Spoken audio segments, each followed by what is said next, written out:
Best budget bulk 9mm ammo for summer carry with Dan the Wolfman. So he sent me a whole bunch of different ammo from some of the bulk ammo he has to see these things tested.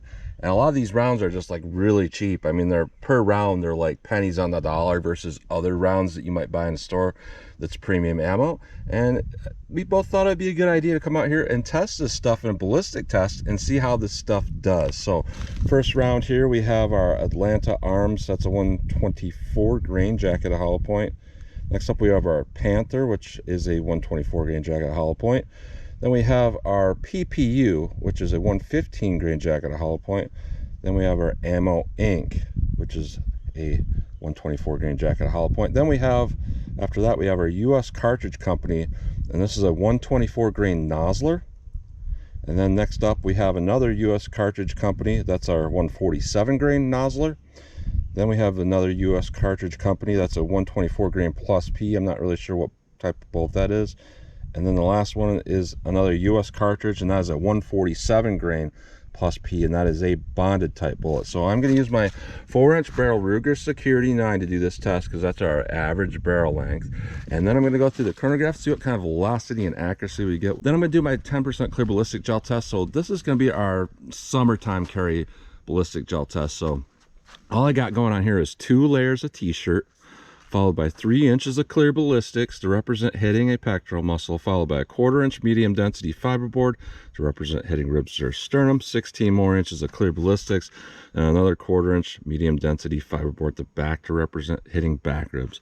And you got to remember, this is about a half representation of the density of flesh. So if you got like 16 inches here, it's more like 8 inches and a real living target. And then I will shoot at the steel target with these rounds and just kind of see what kind of practical accuracy and shootability I can get with these. So let's get started with this test. All right, so I'm going to do 3 round averages with every one of these different ammo types. So there's 8 different ammo types. I have everything written down, so if I'm looking down, that's why. The first one is our Atlanta Arms, and that is rated at 1,060 feet per second. That's a 124 grain. So let's see how close we get to 1,060 feet per second. 1132. 1,096, 1,100 feet per second, so above that rate of velocity, but that's pretty average for 124 grain. Next up, we have our Panther ammunition. That's a 124 grain. That's rated at 1,150 feet per second. Let's see what we get with our Panther ammo. 1043, 1033. 1024, so the opposite going on. It had a higher rate of velocity, but we got quite a bit below it. Number 3 is our PPU 115 grain. That's rated at 1145 feet per second. Let's see what we get with this. 1051, 1010, 1050. Not so good. Ammo Inc., and that is a, I think it's a 124 grain, yes. And we're rated at only 1,017 feet per second. Let's see what we get with that. 1,009, 974, 977. So that's some pretty weak ammo there. Now we're moving on to our next 4 rounds here. This one's a US Cartridge Company. It's a 124 grain Nosler, and not sure what that rate is. I have it written down. But let's just see what we get here with our 124 grain Nosler, US Cartridge Company. 1101, 897, and that did feel kind of weird. 1090, so not super consistent with that one.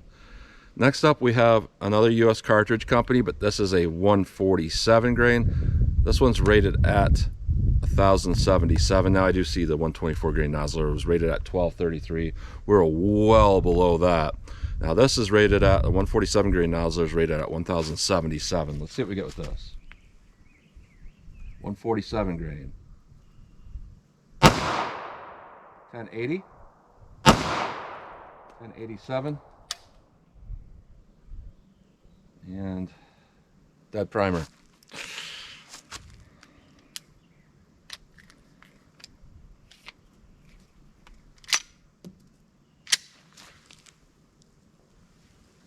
Hard primer. So I'll try to strike that 147 grain nozzler one more time.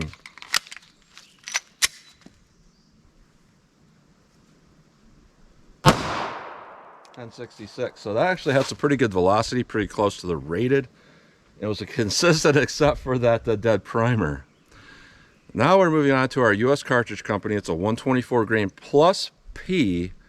I'm not sure what bullet that uses, and it's rated at 1175 feet per second, I believe.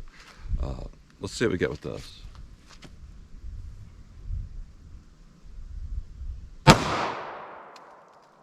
.1074, 1081,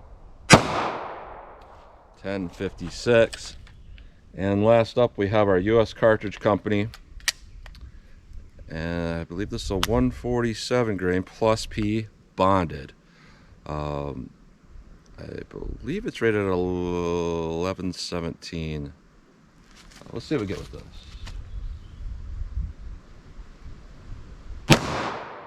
1120, 1099, and 85. So kind of low power for a plus P, to be honest there. So there's a consistent thing that most of these were below the rated velocity, and a typical rated velocity is out of a 4-inch barrel. You know, for reference, 124 grain plus P generally gives me maybe 1175-ish out of this, and standard pressure 1100. So not significantly below, you know, rated, but a little bit below. So let's hit our ballistics gel block and see how these all compare. All right, we're going in that same order. So in this gel block, we're going to be testing the Atlanta Arms, the Panther, the PPU, and the ammo ink. So I did put the chronograph up in front of the gel blocks. It may or may not pick up reads because I'm kind of centering it in that gel block in front of it. Sometimes it wants to not pick up quite right, but we'll see what we get here with these. So first up, we have our Atlanta Arms, and that is our 124 grain jacket at hollow point. Let's see how this does.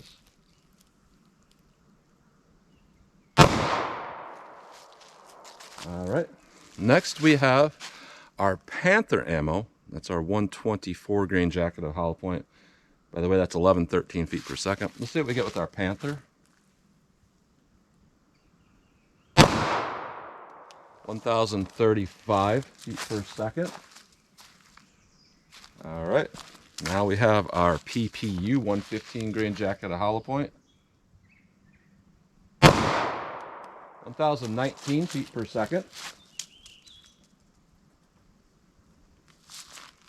And last out of these four, we have our ammo ink, and I believe that is a 124 grain jacket at hollow point. 995 feet per second. Let's go take a look. All right, so we lost that bullet. It drifted upwards. So one more ammo ink here. Let's go take a look.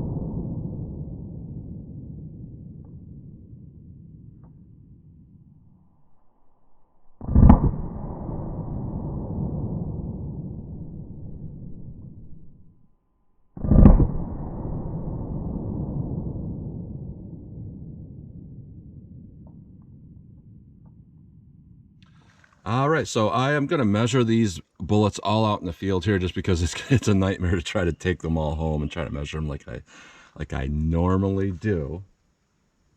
So with our Atlanta Arms was our first shot we took, and you know, it's hard to measure all the energy dump. All of them kind of got pretty good energy dump in this first 3 inches, except for that last shot I took there. So with our Atlanta arms, we got really big expansion, but we only penetrated to about 11 or 10 and 3/4. A little bit under penetrating there. Now our next shot we took was with our Panther ammo. That got pretty good energy dump, pretty good tearing, kind of an inconsistent looking expansion where it's like not big, like it peeled off a lot and broke off maybe a lot of those pieces of petal in there. And that hit our back rib simulation, so that went to 19 inches. Then we have our PPU, our 115 grain, and you know, good amount of energy dump. This is doing 115 grain things where it wants to like expand a little bit, not over penetrate too much. Pretty good overall. We got about 12 1/4 inches. I know Parallax sometimes will throw these off, but yeah, 12 1/4 inches. And then we have our Ammo Inc. Huge amount of damage right there, but that looks like, to me, it looks like tumbling. I can't tell if that's expanded or not. And what we got going on there is about 17 3/4 inches. So out of all these rounds, it's hard to call it. I'm going to say, you know, if you made a front on shot, I think our Atlanta arms would do the best, but it didn't quite get adequate penetration. So between these two, I'm going to say the Panther and the PPU are pretty good. They just performed kind of opposite with each other. The PPU kind of penetrated kind of low, and technically speaking, our Panther, it like didn't really over penetrate, went real deep, got good damage. So I'm gonna call it and say I think that our Panther did the best out of all of these because we hit that back rib simulation and we got some, you know, expansion. So not bad. Let's set up everything new here and we'll test the remaining rounds. All right, on to our next 4 rounds here. First up, we have our U.S. Cartridge Company 124 grain Nosler bullet. Let's see how this does.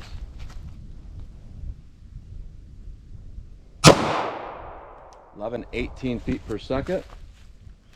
Next up, we have our U.S. Cartridge Company 147 grain Nosler.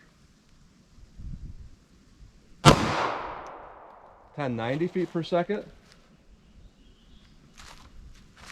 All right, now we have our U.S. Cartridge Company 124 grain jacket of hollow point. Let's see how this does. That's a plus P. 1075 feet per second. And now we have our U.S. Cartridge Company 147 plus P, and it's a bonded bullet. 1096 feet per second. So take a look.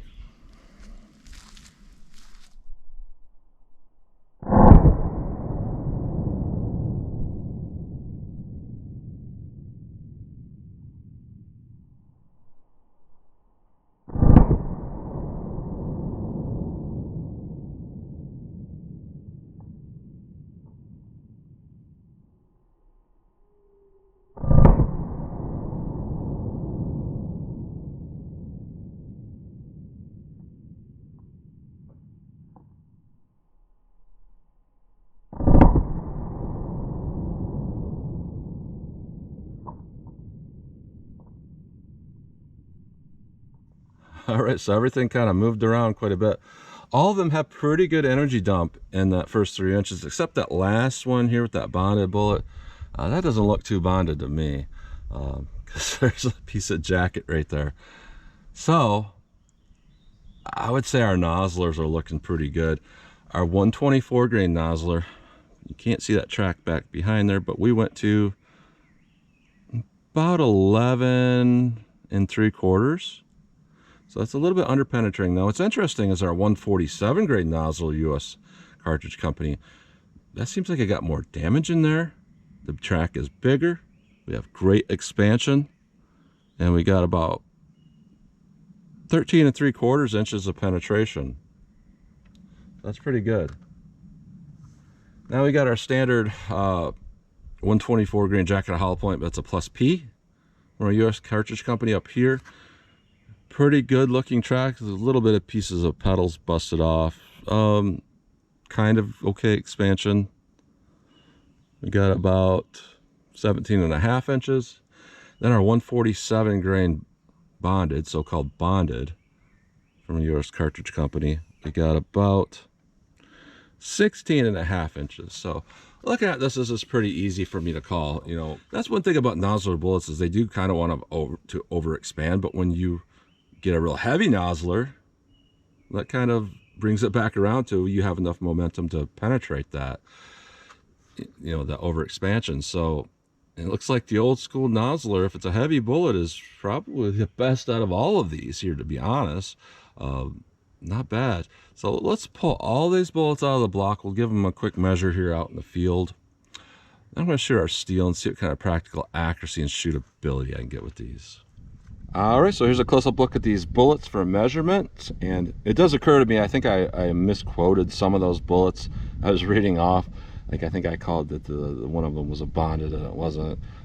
Sometimes I get confused when I'm doing this many rounds at a time, so I have to like try to keep track mentally of what all these are. And yeah, I almost forgot I got my little list here to try to keep track of these. So the first ones here are our Atlantic Arms, our Panther, our PPU, and our ammo ink. So the first one is our Atlantic Arms, and we can learn a great deal of information by looking at the holes through this rib simulation as well. I mean, there's a big difference in everything that we see here. Like with that ammo ink there, the first shot that left the block went through keyhole, and the second one didn't expand before hitting this. So looking here, our Atlantic Arms, this has beautiful expansion. I'm going to try to get the best maximum measurement I can here. And I may just do the best I can and quit, but yeah, that's what we got going on there with our Atlantic Arms. So that's a really good expansion number. Then we have our Panther ammo, which I'm not even sure what kind of bullet this is. I can take a look at that maximum size from that largest pedal there, and you know, yeah, we got about that big. It's not bad. When we look at our PPU, it's our generic 115 grain PPU. This looks pretty good. You know, definitely not 1.5 times expansion though. That's about what we got, about a ½ inch. I believe 1.5 is 0.5, 0.52, 0.53 something around there. So we did not get that with that. And then also with our ammo ink, our largest points here, about 512. So not the best ammo here overall. I would say, looking at this, I would pick the Atlantic Arms out of these four choices. Second, I would pick the PPU. Then I pick the Panther, and then the ammo ink. So ammo ink, that's pretty sad because they sell that in stores. I've seen it before. That's not good. That doesn't perform all that well. Our second batch of ammo here. Got our 124 grain nozzler and our 147 grain nozzler. And then we have our 124 plus P US cartridge company, and these are all US cartridge company ammo. And then our 147 grain plus P bonded. So I think I might have called the bonded as being this one. I mixed them up, but yeah, looking at this, you can see a big difference here. So our 124 grain nozzler, even though it underpenetrated a little bit, I will take a little bit of underpenetration to get that kind of expansion. So that's pretty good expansion. You know, we're about around there, 590. So we definitely got 1.5 times expansion. Our 147 grain nozzler here, this one is looked to me the best without pulling these out. And I think our pedals are actually a little bit bigger down there, but yeah, we're almost at 0.6 of an inch. So we had adequate penetration with a large amount of expansion. So I would say overall, you know, the volume of that wound cavity is probably the best there with our 147 grain nozzler. Then we have our U.S. Cartridge Company. I don't even know what bullet this is. It's a 124 grain plus P. And we can say it had a maximum here of about, about 64 400ths of an inch. So it had good expansion, but it's inconsistent. So that kind of doesn't count because we're just measuring one pedal basically to get that. And then our 147 grain bonded here, I mean, we're barely above starting diameter with that. So that's not that good overall. So we'll take a look here at all of them together. I really wanted to like this, but with those dead primers, I can't pick that one. I would say if you can find a cheap ammo with the 147 grain nozzle that got at least the velocity we got today, that might be a pretty good choice. And then looking at our first shot here with our Atlanta arms, that had one of the best expansions. So looking at all of this, the only one I could say, what would I pick today that I could reliably say you're probably going to be okay with? I would probably pick the PPU because it's like, a traditional ammo company, and its manufacturing processes are probably a little bit better. So I would pick that for now until I could get something a little bit better. But if I could get something that had that 147 grain nozzler, that would be my best choice there, right there. So interesting here. That's a close-up look at those bullets. All right, so I'm going to do a shootability test with these. So I'm just going to aim center mass, pop up these rounds as fast as I think I can hit the target, and see if there's a big difference in how these things all shoot. So I'm going to do 5 rounds. I got 20 rounds right now, and it's going to just be our first 4 rounds I'm testing. Then I'm going to load the magazines back up and test the last 4 different varieties I have. So first up, we have our Atlanta arms. Let's see how this does.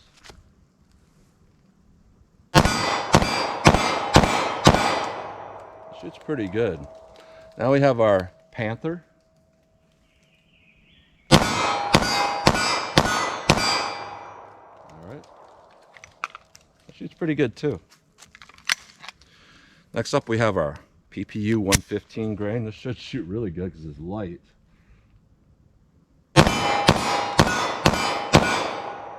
okay. Got a little bit of flyers because I'm not used to that bullet weight after shooting on those 124 grains. Now we have our Ammo Inc. 124 grain. Which is pretty easy too. Let me load back up and I'll fire the rest of these 4 different varieties. All right, now we have our Nozzler 124 grain, U.S. Cartridge Company. Let's see how this thing does.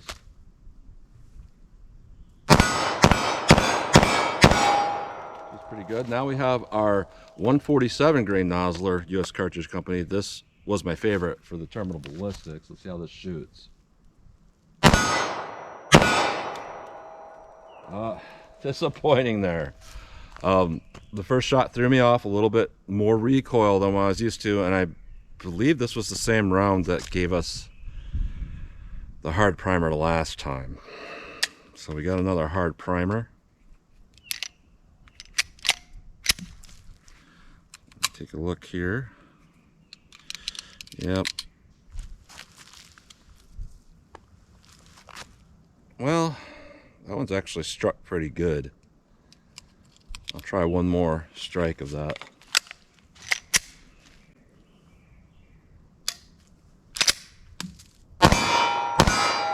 That one actually has the most recoil so far. So it makes sense. It had the best terminal ballistics. You got to kind of pay for that a little bit. Now we have our U.S. Cartridge Company 124 grain plus P.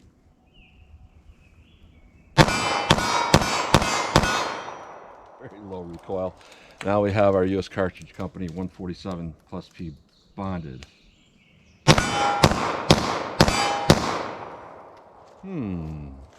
That was weird. So, yeah, looking at this, I'm kind of seeing the same thing that I'm seeing a lot of times. A lot of times you get this type of ammo, and this is why I always recommend like HST, Gold Dot, stuff like that. Because ammo like that is sealed at the primers. It's sealed at the bullet end a lot of times for long enforcement grade, so you don't get bullet setback. You don't get moisture in there or anything like that, so they tend to remain a little bit more reliable.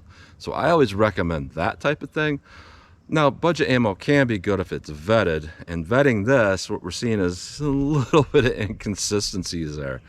Now, well, the only advice I can really give here is, all these here were kind of subpar in either their reliability or their terminal performance. You can look back and, look through it and see which ones I did or didn't have reliability issues with, and look at the terminal performance and judge for yourself. But my only advice I would give when getting ammo like this is it really a lot of times is more about the bullet than what it is who loads it. So if you get a reputable bullet loaded in a budget ammo, you can sometimes have a pretty good load. I would look for Nosler, I would look for XTP. Those are pretty decent depending on the load, or Gold Dot or something like that, because there's a lot of budget rounds that use ammo like that, and those are some pretty good bullets. So looking terminal ballistics wise, our Nosler bullet from our US cartridge company, the 147 grain, did the best, but that's the one that had the least reliability. So I don't know what to think about that. Now, second in line, I might say that the 124 grain Nosler, even though underpenetrated, did pretty good. Looking at the PPU though, that's a solid choice. That's pretty good for what it is, because you can get that really anywhere. It's more of a real company ammo, and we had pretty good reliability. It's pretty consistent, so that's not a bad round overall. It seems like our Panther did really well. It got good penetration, and I don't recall any reliability issues, and shootability was fine. Our 147 grain bonded, I didn't even hit the target half the time with that's weird. And looking at what I'm doing from 42 feet, if I can do that with most of the ammo and then one of them is off, it makes you think a little bit there. So interesting test overall.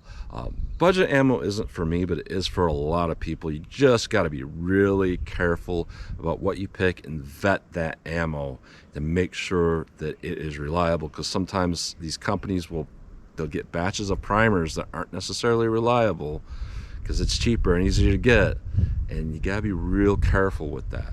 Now, if you vetted the ammo and you got bunches of it, like I said, I'm going to recommend, name brand bullets. And if you can get a name brand bullet like an XTP, a Nosler, a Gold Dot, it could be a good ammo. So thank you again to Dan the Wolfman for sending this ammo. Go check out his channel. He's got a lot of cool content on there. So that's what you get today. So as always, comment, share, and like. Thanks for watching.